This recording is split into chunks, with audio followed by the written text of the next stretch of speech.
The locked closet, and the imaginary friend. I'll never forget the summer my sister discovered her husband's dark secret.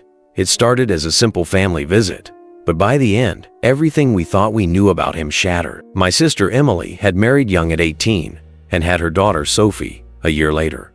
Emily's husband, Tom, wasn't a bad man at first glance. He seemed quiet, maybe a little withdrawn, but never anything alarming. Or so we thought. A home full of shadows. Emily worked tirelessly, often juggling 2 jobs to support her family while Tom stayed home, claiming he was looking for work. Their modest house, nestled in a quiet neighborhood, seemed like the perfect place to raise a child.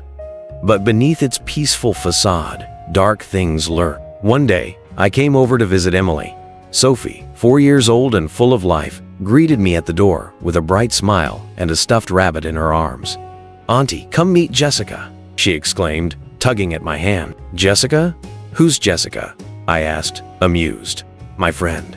She's so fun. She's hiding in my room because Daddy doesn't like her." Something about the way she said it sent a small shiver down my spine. Kids have imaginary friends, I reminded myself. It's normal. But as the day went on, little things started to gnaw at me. Sophie wouldn't eat her lunch unless Jessica approved, and she insisted Jessica needed her own plate. When I humored her and set an empty plate on the table, Sophie giggled and whispered, "See? She's happy now." The closet. Later that evening, while Emily and I caught up in the living room, Sophie played in her room. The house was quiet, except for the occasional hum of the television. But then I noticed something odd, a faint tapping noise. It seemed to be coming from Sophie's closet. "Do you hear that?" I asked Emily. She looked up, puzzled. "Hear what?" I pointed toward Sophie's room. The tapping had stopped, but my unease lingered. "Probably just her playing," Emily said, brushing it off. But her expression betrayed her. There was something she wasn't telling me. Sophie's secret. That night, I stayed over. As Emily worked her evening shift, I tucked Sophie into bed. She clung to her stuffed rabbit and whispered, "Jessica says Daddy doesn't like her because she tells me secrets." "What secrets, sweetie?" I asked gently. She hesitated, her small hands clutching the blanket tightly.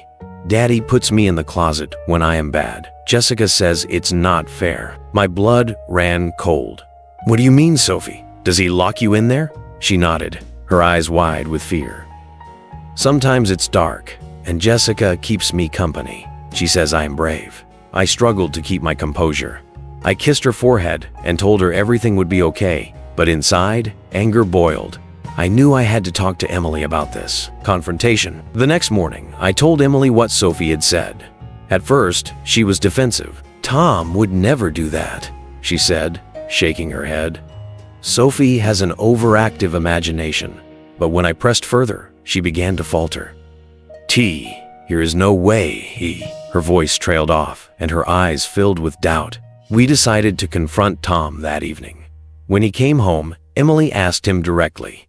His reaction was immediate and defensive. "What kind of nonsense is this?"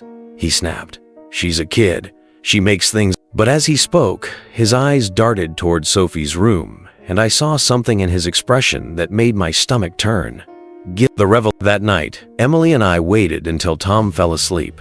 Armed with a flashlight, we quietly entered Sophie's. Her closet was small, filled with toys and clothes. But as I shone the light around, I noticed scratch marks on the inside of the door. Tiny, desperate. Emily gasped. "Oh my God," she whispered. Tears streamed down her face. "How could I not have known?" We found more than scratches. Inside the closet was a small box with Sophie's favorite snacks and a blanket. It was as if she had prepared for the time she would be locked. "This ends now," Emily said, her voice firm despite her trembling hand. Jessica's. The next day, while Tom was out, Emily packed her things.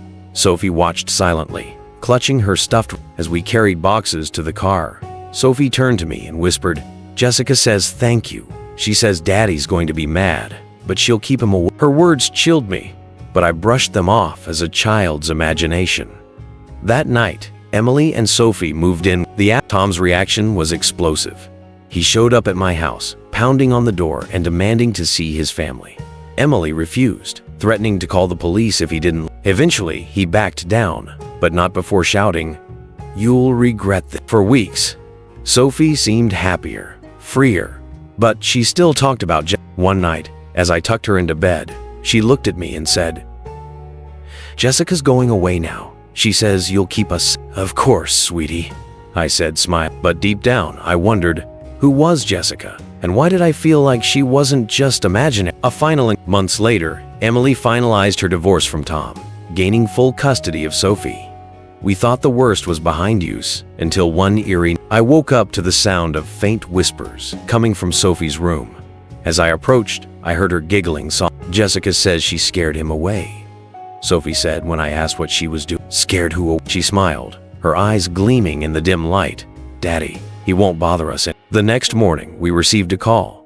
Tom had been found unconscious in his apartment, muttering incoherently about a shadow that wouldn't leave him alone. To this day, I don't know what happened to him, but I'll never forget Sophie's parting words that night. "Jessica says we're safe, and for some reason, I believe."